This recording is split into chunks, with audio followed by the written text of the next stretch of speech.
Hello friends, जैसे हम लोगों ने देखा अभी लास्ट वीडियो में मैंने आपको बताया कि रिसिप्ट एंड पेमेंट अकाउंट क्या होता है, उसके आइटम्स के बारे में मैंने काफी एक्सप्लेनेशन दिया।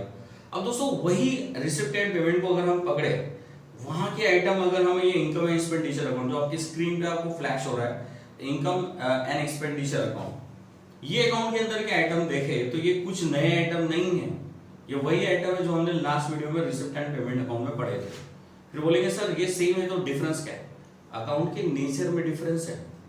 उसका नेचर था रिसिप्ट एंड पेमेंट, इसलिए वहां पर हर वो आइटम आ रहा था जो रिसिप्ट का है, हर वो item, look at my word, हर वो आइटम आ रहा था जो रिसिप्ट का है, और उसमें हर वो आइटम आ रहा था जो पेमेंट का है। अब वो रिसिप्ट कब की भी हो, पेमेंट कब का भी हो, वो वाले आइटम्स इसमें आ रहे थे, राइट। तो दोस्तों ये जो आइटम्स आप देख रहे हो रिसिप्ट एंड पेमेंट के अकाउंट के हिसाब से, तो उसके नेचर के हिसाब से था। अभी मैं आपको जो सिखा रहा हूँ ये इनकम एंड एक्सपेंडिचर अकाउंट के हिसाब से। अब इनकम एक्सपेंडिचर अकाउंट में यही वाले आइटम्स इधर कैरी करना है, बट सिलेक्टेड आइटम, कुछ आइटम हमको स्किप करने हैं और कुछ आइटम हमको इधर कैरी करने हैं, व्हाट इनकम एक्सपेंस अकाउंट में। तो दोस्तों इनकम एंड एक्सपेंस अकाउंट में अभी क्या है इसका स्टेटस, पहले मैं आपको स्टेटस समझा देता हूँ। इनकम एंड एक्सपेंडिचर अकाउंट मतलब होता है very similar to profit and loss account. आप लोगों ने प्रॉफिट एंड लॉस अकाउंट देखे होंगे, उसमें डेबिट साइड पे सारे के सारे एक्सपेंसेस आते हैं, क्रेडिट पे सारे के सारे इनकम्स आते हैं, सेम एंड सिमिलर। मैं अगर ऐसा बोलूं कि 100% कॉपी तो भी चलेगा, कोई 0.5% हो सकता है एडजस्टमेंट मेरे को स्टेटमेंट पे हो सकता है कि कुछ लोग ये ज्यादा सोच ले, अरे यार ये सर कैसे एक्सप्लेन करें। Don't worry, don't bother about these peoples, we are just discussing about the next items over here, okay. तो income expenditure account is similar like a profit and loss account. उसमें क्या होता है profit and loss, इसमें क्या होता है, इसमें भी प्रॉफिट एंड लॉस निकलता है, but it is defined as surplus and deficit. तो इसके लेफ्ट साइड पे दोस्तों एक्सपेंसेस होते हैं, उसमें भी लेफ्ट साइड पे एक्सपेंसेस होते हैं प्रॉफिट एंड लॉस अकाउंट में, और इसके राइट साइड में अगर हम देखें तो इनकम्स होते हैं। तो इनकम्स यानी जैसे प्रॉफिट एंड लॉस में ऐसे यहाँ पे भी है, ठीक है। तो ये income expenditure is all about your expenses and incomes. सबसे खूबसूरत बात इस अकाउंट की क्या है, राइट? तो सबसे खूबसूरत बात इस अकाउंट की बस दोस्तों ये है कि यहाँ पर जो आइटम्स लिखते हैं हम लोग, that must be of revenue nature. कौन सा नेचर होना चाहिए? रेवेन्यू। रेवेन्यू नेचर क्या होता है? एक्सपेंस और इनकम रेवेन्यू नेचर के होना है। तो रेवेन्यू नेचर क्या होता है पहले वो समझ लेते हैं, तो फिर आपको समझ जाएगा कि रिसिप्ट एंड पेमेंट अकाउंट से कौन से आइटम्स उठाकर यहां लाने हैं और कौन से आइटम्स को नहीं लाना है, राइट? तो रिसिप्ट एंड पेमेंट के कौन से आइटम्स यहां लेके आएंगे, तो देखो रेवेन्यू नेचर क्या होता है दोस्तों। वो लास्ट वीडियो में आपने मेरे मतलब लास्ट वीडियो में मेरे डिस्कशन में आप लोगों ने दो वर्ड बार बार सुने होंगे, capital receipt, revenue receipt, right? वहां पे मैंने 3 से 4 बार ये वर्ड रिपीट किया हुआ है, रेवेन्यू रिसिप्ट, कैपिटल रिसिप्ट। दोस्तों होता क्या है? रेवेन्यू रिसिप्ट मींस ऐसी रिसिप्ट जो रेगुलर बेस पे आपको मिलती है। फॉर एग्जांपल मेरी ऑर्गेनाइजेशन है, तो मैं कमीशन पे काम कर रहा हूं, तो कमीशन मुझे हमेशा आता है क्योंकि कमीशन पे काम चलता है। अगर मेरी ऑर्गेनाइजेशन के अंदर कोई प्रोडक्ट बेचकर मुझे मिल रहा है पैसा, तो रोज मैं अगर बेच रहा हूँ रोज मुझे पैसे आ रहे हैं, ये है रेवेन्यू रिसिप्ट। किसी बैंक में मैंने एफडी रखा हुआ है और उस बैंक से मुझे इंटरेस्ट आ रहा है, तो रेगुलर बेसिस पे आ रहा है, मतलब ईयरली बेसिस पे आ रहा है, हर साल मिल रहा है, तो ये है रेवेन्यू रिसिप्ट। यानी हर वो रिसिप्ट जो आपको रेगुलर बेसिस पे आप कलेक्ट करते हो, रेगुलर बेसिस पे आप अर्न करते हो, जिसका नेचर फ्रीक्वेंट है, बार बार होना है, रिकरिंग है, ओके। रिकरिंग नेचर के किसी भी आइटम को हम लोग, recurring means what the word recurring here by means, तो रिकरिंग मींस बार बार होने वाला, करेक्ट? अब वो कुछ इंटरवल के बाद बार बार हो जाए या फिर रेगुलर इंटरवल के बाद बार बार हो जाए, लेकिन उसको हम रिकरिंग नेचर बोलेंगे। तो this is what this kind of item we include here, okay. दोस्तों पेमेंट में भी वैसे ही है, रिकरिंग नेचर के पेमेंट्स होते हैं, जस्ट लाइक सैलरी बार बार जाती है, इलेक्ट्रिक बिल बार बार जाता है, रेंट बार बार जाता है, स्टेशनरी आप बार बार खरीदते हो। This is what kind of item will including, right? तो फिर इसमें क्या नहीं आता शॉर्टकट में, अगर मैं कुछ ये वीडियो के 3 से 4 मिनट अगर आपने सही ध्यान से सुना ना, तो ये पूरा रिसिप्ट इनकम एक्सपेंडिचर अकाउंट बिना आइटम डिस्कस किए भी आपको समझ जाएगा, ओके। अच्छा, इसमें बार बार जैसे भी एक आइटम ले लेते हैं, उसको अगर हम समझेंगे तो आपको समझ में आ जाएगा। जैसे मैं बिल्डिंग खरीदा, अब दोस्तों कॉमन सेंस है, बिल्डिंग कोई बार बार नहीं खरीदता, बिल्डिंग हमारा वन टाइम परचेज का आइटम है। तो मैंने बिल्डिंग खरीदा, you know well that it is asset. तो बोलेंगे सर ये तो बैलेंस शीट में जाएगा, असेट है, okay, by nature you understood that thing कि वो असेट है, इसलिए आप बोल रहे हैं इसको असेट में लिखेंगे। लेकिन मुझे just tell me the one thing, you know, building क्या आप बार बार खरीदते हैं? Let's get this item by its nature, you know. Building क्या आप बार बार खरीदते हैं? नो, बिल्डिंग आप वन टाइम खरीदते हैं। तो जब आप वन टाइम बिल्डिंग खरीदते हैं ना, तो इसलिए वन टाइम पेमेंट हो गया। This is called capital payments. ये कैपिटल पेमेंट हो गया, कैपिटल नेचर पेमेंट हो गया। तो when you are doing such capital nature payment, it has no place at all in your income and expenditure account. It has no place at all. तो ऐसे one time payments या one time receipt की जगह है ना balance sheet में, क्योंकि वो फॉर्मेट जो है बैलेंस शीट का, वहां पर हम वन टाइम असेट्स और one time receipt, one time payments और वन टाइम रिसिप्ट को डील करते हैं। क्योंकि वन टाइम पेमेंट और one time receipts are like nothing but like asset and the liabilities. Okay, this is what here we never include any one time items.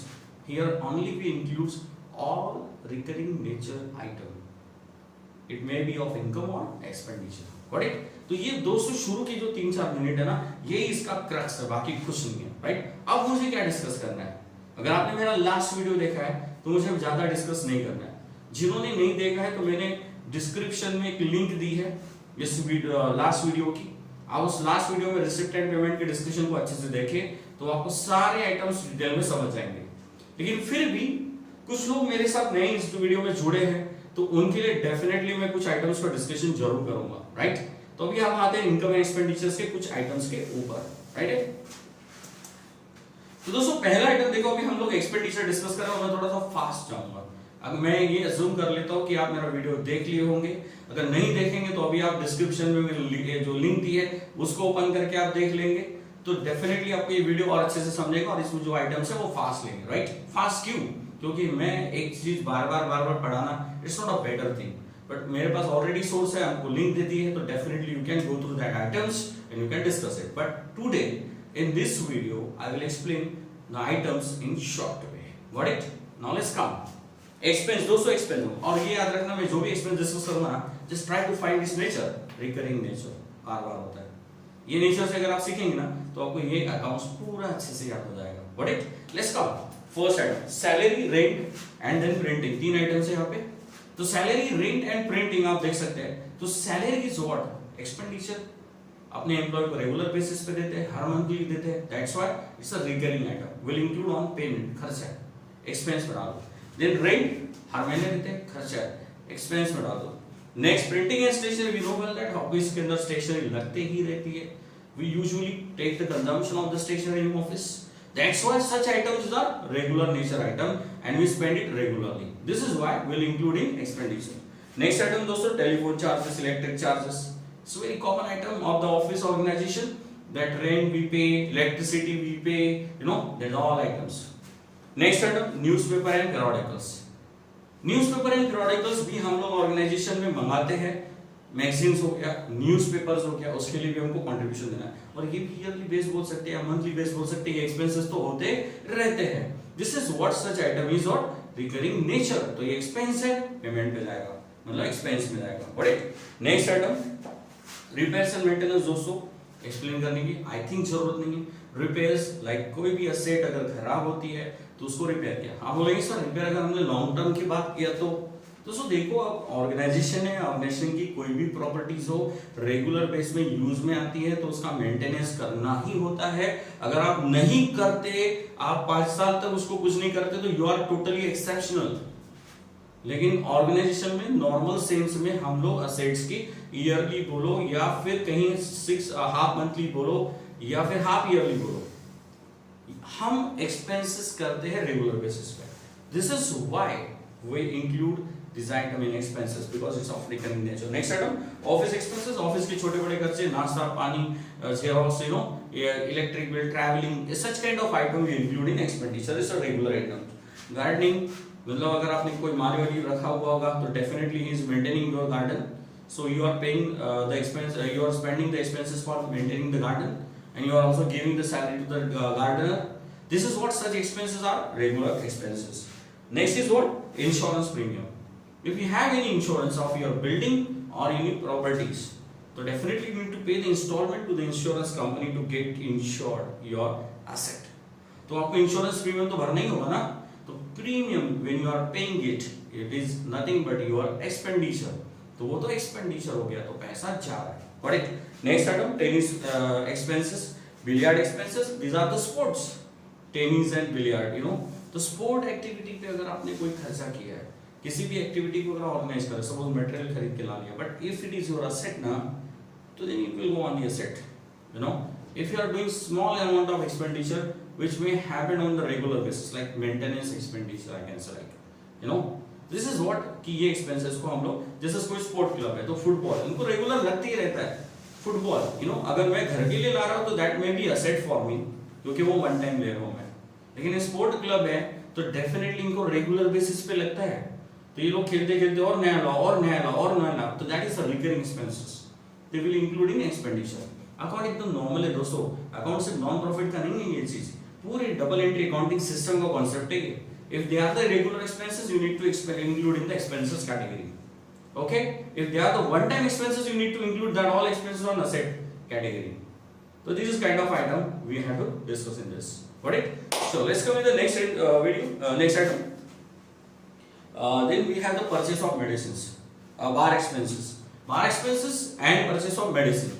Bar expenses like maintenance of the restaurant that you have inbuilt in your business, so that you need to pay, that you have to pay. Got it? That we say the bar expenses that you spend it for the maintenance. Got it? So that bar expenses we called. Next item दोस्तों, purchase of medicine. अगर hospital है, आप लोग hospitals के लिए definitely patient के लिए आपको मेडिसिन लगेगा, तो मेडिसिन एज अ मटेरियल आप अपने हॉस्पिटल में इस्तेमाल करते हो, आप अगर उसको खरीदते हो तो that is your regular expenditure, you will include in expenditure. Next item miscellaneous expenses में दोस्तों, मिसलेनियस एक्सपेंसेस में मैं बात कर रहा था कि कोई भी आइटम जो मिसलेनियस एक्सपेंस हो, छोटा बड़ा जो भी ऑर्गेनाइजेशन का हो, नाश्ता पानी xerox bill, you know, like such छोटा बड़ा कमीशन, ट्रैवलिंग का एक्सपेंसेस, यहाँ से उधर जाने के लिए पेट्रोल के expenses, if you are counting it in the miscellaneous part, definitely you will include in expenditure side because it's your regular expenditure. Got it? Next item दोस्तों यहाँ पे क्या है, wages. Wages we know to whom we pay the wages, to the worker. And if you have appointed a worker, so definitely you need to pay the wages to them, and it will be on the regular basis. And the regular account will include in debit side. Next item दोस्तों, lecturers fee. If you have appointed lecturers in your organization, if you have a school, if you have organization, if you have any kind of social organization like that, they are giving lectures, and you have wanted the people, so you are paying the amount to them, that is called lecturer's salary. But it's a regular item on your side. Next item, refreshment expenses. Refreshment expenses is like what? जिसको हम लोग shortcut में simply में क्या बोलेंगे, नाश्ता पानी का खर्च। जो भी बिजनेस के अंदर हम नाश्ता पानी करते हैं उसका वो एक्सपेंडिचर है, that is why we say that refreshment expenses. Correct? तो हम छोटे बड़े खर्चे करते हैं। नेक्स्ट आइटम को बोलेंगे हम लोग डेप्रिसिएशन ऑन असेट। अब दोस्तों ये वाला आइटम को समझते हैं, इसको एक्सपेंस कैसे होगा। कुछ साइंस वाले स्टूडेंट यहाँ बैठे होंगे, इस वीडियो को देख रहे होंगे, तो डेफिनेटली मैं आपको कुछ चीजें समझाता हूँ डेप्रिसिएशन क्या होता है। दो डिटेल डिस्कशन, डोंट वरी, एक ही बार में समझ जाएंगे। करेक्ट? कोई भी एसेट हम डेली बेसिस कंज्यूम करते हैं, जैसे अगर कपड़े सीने वाले लोग हैं तो वो सिलाई मशीन का इस्तेमाल करेंगे, उसको काफी ज्यादा यूज करेंगे वो लोग डेली बेसिस पे, 8 hours 10 hours 8 hour 10 hours daily basis पे। 6 महीने बाद 8 महीने बाद मशीन खराब हो सकती है। अच्छा ठीक है, 1 साल के बाद उस मशीन की वैल्यू क्या हो जाएगी, डाउन हो जाएगी, रिड्यूस हो जाएगी, सेकंड हैंड होगी। तो अगर मैंने कोई 5000 की एसेट खरीदी है और उसकी वैल्यू 1 साल के बाद अगर सपोज 4000 हो जा रही है, 4000, तो यू कैन अंडरस्टैंड 4000 5 से 4 हो गई, मतलब 1000 is my loss, and that 1000 is intangible loss in nature, and such intangible loss when value decrease for any asset is known as depreciation. कोई भी asset की वैल्यू अगर डिक्रीज होती है, वो रीजंस कुछ भी हो जाए, लेकिन मेन रीजन है by use of the asset. By use of the asset अगर एसेट की वैल्यू डाउन हो रही है तो that we say depreciation, and that is our loss, and your account says in double entry system that loss has accrued and that loss is due, you need to show in your expense because you got a loss of 1000 rupees indirectly, right? It is not tangible in nature, but indirectly you got that loss. You need to show in your business to get your real profit from the business. Got it? Next item. Next item दोस्तों bad debt है। bad debt you know well that किसी customer को आपने उधारी पैसे दिए, मतलब उससे उधारी मार दिया, अब उसने बोल दिया मैं बाद में पैसे नहीं दे रहा हूँ, या भाग गया, या डेथ हो गई, कुछ हो गया, तो आपका पैसा डूब गया, मतलब your money is in bad, that is bad डेब्ट, एंड दिस बैड डेब्ट will be your loss, and every losses will include in expenses. कुछ दोस्त, कुछ फ्रेंड्स पूछेंगे मुझे, कुछ स्टूडेंट पूछेंगे यहाँ बैठे हुए, बोलेंगे सर बैड डेब्ट को एक्सपेंस में क्यों, यू नो ये तो रेगुलर, ये तो वन टाइम होता होगा। No, it's a usual practice of business. आप बेचते हो, उधार देते हो, कुछ कस्टमर्स आपको पे करते हैं, कुछ कस्टमर आपको पे नहीं करते। अगर कोई फ्रेंड्स यहाँ पे बैठे होंगे, बिजनेस करते होंगे, तो definitely they know very well कि हर साल कोई ना कोई कस्टमर आपका पैसा डुबाता ही है। It's a regular practice, it happens in business. That's why the bad डेब्ट is lost and it is recurring in nature, we include in expense side. Got it? Next item दोस्तों, magazine expenses and annual dinner. Okay, magazine expenses, we know, we discussed it about what periodicals and all that. Magazine, no, it is never your asset. यहाँ मैंने देखा काफी बच्चे confuse हो जाते हैं, बोले सर मैगजीन तो असेट होनी चाहिए ना, बुक तो हम संभाल के रखते हैं। दोस्तों मैगजीन क्या है? एक पीरियोडिकल्स है। पीरियोडिकल मतलब क्या होता है? अगर एक महीने की मैगजीन है तो ऑफकोर्स कंटेंट कितने कौन से होंगे, उस पर्टिकुलर पीरियड के कंटेंट उस मैगजीन में है। उसके बाद वो मैगजीन क्या हो जाती है? आउटडेटेड हो जाती है। इसका मतलब क्या हुआ? आप लोग लाइफ लॉन्ग अपने पास स्टोर करके रखते हो ताकि इन फ्यूचर आप उस मैगजीन से कुछ इंफॉर्मेशन एक्सेस कर सको। यस, हो सकता है किसी को अगर रिसर्च वर्क करना होगा तो वो मैगजीन को मतलब प्रिजर्व कर सकता है। लेकिन दोस्तों अगर ये पीरियोडिकल्स जब मैं बोलता हूं तो ये पीरियड वाइज इसका यूज होता है। उस पीरियड तक ये मैगजीन एक्टिव रहेगी, अच्छी रहेगी, अपने काम की रहेगी, अपन उसका इंफॉर्मेशन एक्सेस करेंगे। तो इस वजह से पीरियोडिसिटी पार्ट मतलब पीरियोडिकल एक्सपेंस में आता है, रिकरिंग एक्सपेंस में आता है, रेगुलर एक्सपेंस में आता है, and that's why we include in expense, right? Books होती ना इनकम टैक्स की छोड़कर, इसमें भी कुछ कंसेप्चुअल थिंग्स हैं। इनकम टैक्स की बुक मतलब लॉ की बुक, लॉ चेंज होते रहते हैं, इस वजह से वो बुक भी आउटडेटेड हो जाती है समवॉट। लेकिन कुछ नॉर्मल बुक्स जो आपके स्टोरेज में है, जो आपकी प्रॉपर्टी का पार्ट हो जाता है, लॉन्ग टर्म के लिए आपके पास रहता है, तो ऐसा बुक्स को ना सेट पे डालते हैं, एक्सपेंस में नहीं डालते। You got it? क्योंकि बुक्स हम लॉन्ग टर्म तक प्रिजर्व कर सकते हैं, क्योंकि वो ईयर आफ्टर ईयर काम में आती है। आज भी मेरे सेल्फ में काफी सारी एसेट्स बुक्स पड़ी है। क्यों? क्योंकि वो मेरे आज भी काम में आती है, अकाउंट नहीं बदला है, यू नो। तो दिस इज व्हाट कि वो मेरी एसेट है, इसलिए मैं उसको एसेट पे लिखूंगा। लेकिन कुछ ऐसी बुक्स है जो अगर कैजुअल पीरियड के लिए खरीदी जाती है तो समझ जाइए वो एक्सपेंस में डालना है, क्योंकि वो हमारी प्रॉपर्टी नहीं हो सकती, क्योंकि वो उस पीरियड तक इफेक्टिव थी। What it? Now next item, annual dinner. Just like बोला जाता है एनुअल डिनर। दोस्तों क्या है एनुअल डिनर? क्या है? ये तुम्हारा मेरा खाना है? नो। एनुअल डिनर मतलब व्हाट? गेस्ट आते हैं, या फिर हम गैदरिंग टाइप का एक्सपेंस होते हैं ना, gathering you know school you know, तो ये लोग कुछ नहीं करते, इनडायरेक्टली गैदरिंग इज व्हाट, नाम ही लिखा है गैदरिंग। तो सबको गैदर होके सबको खाना खिला के गुड बाय बोलते हैं बस। दिस इज व्हाट वी से एनुअल डिनर, जिसको हम एनुअल फंक्शन के तौर पे भी सेलिब्रेट करते हैं, या एनुअल इवेंट के तौर पे सेलिब्रेट करते हैं। या फिर हमारे अगर कुछ स्कूल कॉलेजेस के लेक्चरर है तो उनके एनुअल डिनर करवा के, एनुअल मीटिंग करवा के, मीटिंग लेके फाइनली उनको उस पीरियड के लिए मतलब सी ऑफ करके, तो ये एक्सपेंस पेंशन के लिए हर साल होना है, क्योंकि ये एनुअल है। This is what we include in income and expenses.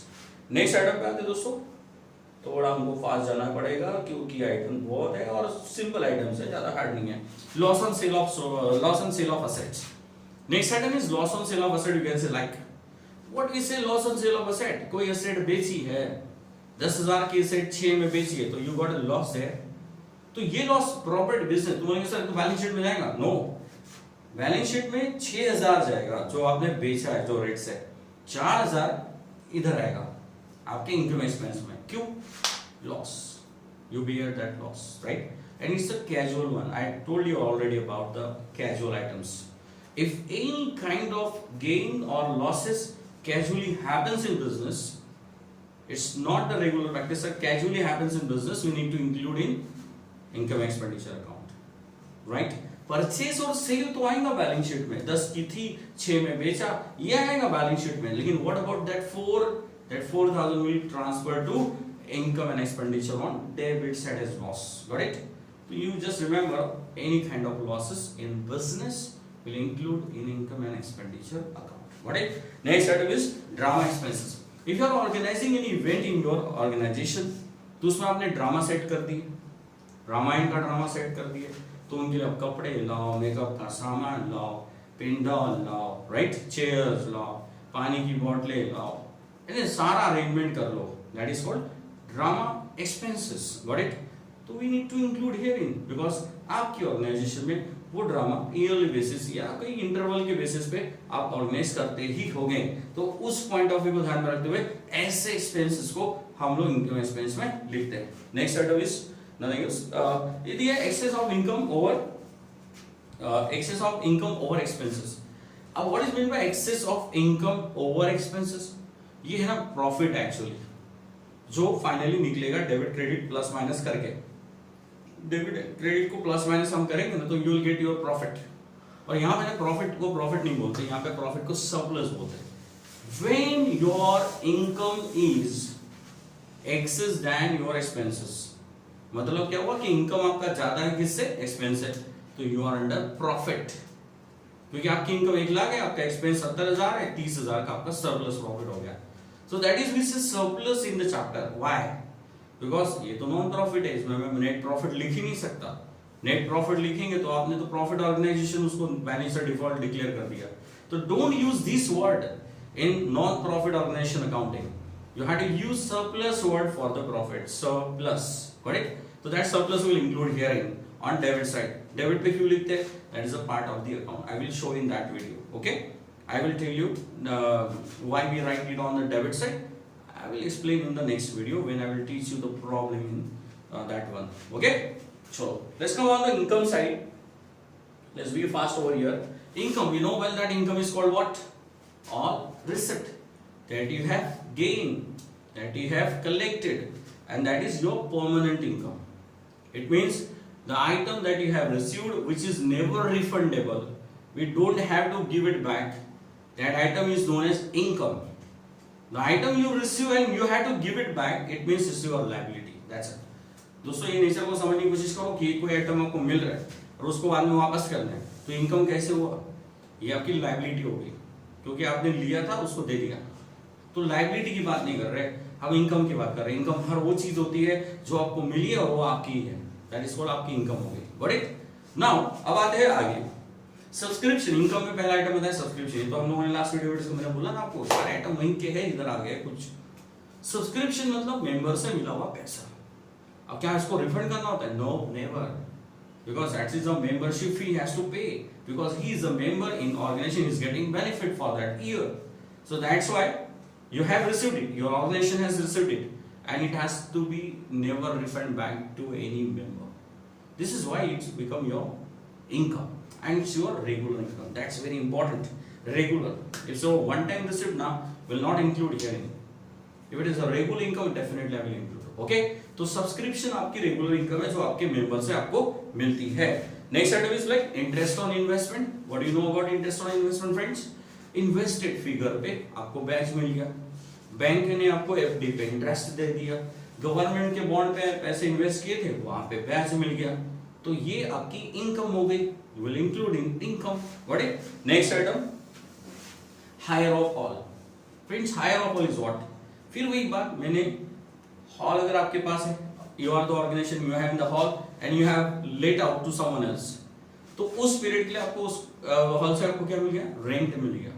तो रेंट कहाँ में जाएगा? आपके इनकम में जाएगा, राइट? आपने देखा होगा बहुत बार लोग मतलब शादी ब्याह के लिए हॉल रेंट पे देते हैं, यू नो, वो भी है। अब वो ऑर्गेनाइजेशन किस जगह पे किस नाम से रजिस्टर्ड हुआ है, दैट इज वेरी इंपॉर्टेंट। मेरा पहला वीडियो देख लीजिएगा, वहां पे मैंने एक्सप्लेनेशन दी है कि किस ऑर्गेनाइजेशन को हम नॉन प्रॉफिट बोलेंगे। तो किसी भी नॉन प्रॉफिट ऑर्गेनाइजेशन की अगर ये वाली एक्टिविटी है कि शादी ब्याह के लिए हॉल किराए से दे दो, तो उनको हॉल से किराया रेंट मिल जाएगा। ओके? अगर स्कूल कॉलेजेस है उन्होंने अपना ऑडिटोरियम किसी को रेंट पे दे दिया तो वहां से रेंट मिल जाएगा। तो रेंट मिलने से मतलब है, वो छोड़ो कि कहां से आ रहा है अभी, तो ये इनकम है, रेगुलर है, आपको इनकम में इंक्लूड करनी है। नेक्स्ट आइटम फ्रेंड्स क्या है यहाँ पे? नेक्स्ट आइटम है tennis court receipt. Tennis court is like what? आपका स्पोर्ट एक्टिविटी आपने ऑर्गेनाइज किया, वहां से आपको पार्टिसिपेंट मिल रहे हैं, पार्टिसिपेंट मतलब ऐड हो रहे हैं, वो फी भर रहे हैं, आपने फी रखी हुई है कि भाई जिसको पार्टिसिपेट करना है गेम में तो पैसे भरिए, 1000 रुपए 500 रुपए जो भी है, तो ये आपकी रिसिप्ट आपकी इनकम है, तो will include in receipt side. Next item है मिसलेनियस रिसिप्ट। अब कमीशन आपको मिल रहा है या फिर आपने कहीं रद्दी बेच दिया, पेपर बेच दी, खाली बिल भंगार बेच दिया, यू नो, तो वो सारी की सारी इनकम आपकी छोटी बड़ी इनकम रिसिप्ट हो गई। या किसी को आपने कोई ऐसी एसेट, छोटी बड़ी एसेट जो आपके ऑर्गेनाइजेशन में होगी, छोटी बड़ी, कोई डायरी हो या रजिस्टर्ड हो या फिर कोई चेयर हो, आपने बेच दिया, 500 की खरीदी 600 में बेच दी है, तो ऐसे टाइप के आइटम देखो, इसका कोई लिमिट ही नहीं है फ्रेंड्स, इसलिए मैं कोई भी एग्जांपल उठा के कुछ भी बोल रहा हूँ और आप कुछ भी सुन रहे हैं, लेकिन सही सुन रहे हैं, डोंट वरी अबाउट इट। तो किसी भी टाइप के आइटम से अगर आपको कोई भी छोटी बड़ी इनकम हो रही है जो आपकी रेगुलर एक्टिविटी का पार्ट नहीं है, ऐसे इनकम को हम लोग रिसिप्ट, मिसलेनियस रिसिप्ट बोलते हैं। You got it. Next, drama receipt. Drama organise किया, पार्टिसिपेंट आएंगे, टिकट खरीदने वाले भी आएंगे, ड्रामा देखने के लिए ऑडियंस भी आएगी, टिकट आप बेचेंगे, पैसे आपको मिलेंगे, that is your drama receipt. Income है, रेगुलर है, because that activity organise on regular basis in organisation. Next, proceed from charity show. अगर आपने कोई सपोज सेलिब्रिटी को बुला लिए और वहां से क्रिकेट मैच करवा लिए और लोगों को एज एन ऑडियंस आपने उस इवेंट में बुला लिए, तो वो इवेंट का पैसा आप किसी को चैरिटी करने वाले थे, उस पर्पज से आपने वो इवेंट करवाया, तो वहां पे लोगों ने टिकट खरीदे, पैसे मिले, तो आपको कंट्रीब्यूशन मिला चैरिटी शो, मतलब आपने वो शो ही रखा था चैरिटी के लिए, तो वहां से जो भी कलेक्शन आपके ऑर्गेनाइजेशन को आई, that is your income, organisational income. What it. और फिर ऑर्गेनाइजेशन उस इनकम का क्या करेगा, स्पेंडिंग करेगा for the object by for which it is stand. What it. Like next item दोस्तों, subscription from annual dinner. Of course once again annual function, annual event, इसमें हम लोग पैसे लेते हैं, कंट्रीब्यूशन लेते हैं मेंबर से, स्टूडेंट से, जो भी आपकी मतलब पार्टिसिपेंट से या जो भी लोग आना चाहते हैं उस इवेंट में, थोड़े बहुत कंट्रीब्यूशन हम उनसे लेते हैं, फिर अच्छी इवेंट अच्छी जगह पे ऑर्गेनाइज करते हैं, तो वो जो पैसा आता है ना उसको बोलते हैं हम लोग receipt from annual dinner. What it. Next item, subscription from annual dinner, that's okay. Proceed from entertainment, that is the last item of the video. Proceed from entertainment. Entertainment is what, you have organise some activity, like suppose कोई भी एक सखी मंच ले लो, you know, कोई भी एक बड़ा क्लब ले लो जो कल्चरल एक्टिविटी ऑर्गेनाइज करता है एंटरटेनमेंट के लिए, सोसाइटी के, तो एंटरटेनमेंट इवेंट रख दिए, एक फलाना फलाना हॉल ले लिए, वहाँ इवेंट रख दिए और न्यूज़पेपर में आर्टिकल डाल दिए कि इस डेट को XYZ इवेंट यहाँ इस जगह पे है।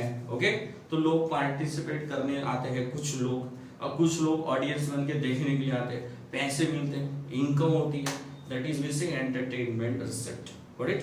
And it's the regular one for the organization, that's why we're including income side। और जो लास्ट सेट आप स्क्रीन पे देख रहे हो दोस्तों, उसका नाम है एक्सेस ऑफ एक्सपेंडिचर और इनकम। ये तो कैलकुलेशन का पार्ट है, मैं तो आपको कैलकुलेशन में सिखाने वाला हूँ। इसको हम लॉस बोलते हैं क्योंकि आपके एक्सपेंसेस ज्यादा है, किससे, इनकम से, तो लॉस। राइट, इसको यहाँ क्यों लिखते हैं, ये क्यों के क्वेश्चंस अकाउंट में मिलेंगे। ये जो वीडियोस बने हैं लास्ट और ये वीडियो, ये सिर्फ और सिर्फ आइटम्स के एक्सप्लेनेशन के लिए बने हैं और अकाउंट्स के फॉर्मेट के लिए बना हुआ है ये वीडियो, दैट्स इट। तो फ्रेंड, उम्मीद करता हूँ ये वीडियो आपको समझ में आ रहा होगा, इसमें आइटम आपको समझ में आ रहे होंगे। अब कोई भी अगर आपको डाउट है तो डेफिनेटली आप इसमें किस में लिखिए, कमेंट बॉक्स में लिखिए, मैं आपको रिप्लाई करूंगा, राइट है, और आपके सारे डाउट्स आपको सॉल्व कर दूंगा। तो मिलते हैं दोस्तों, thank you from Rajesh sir.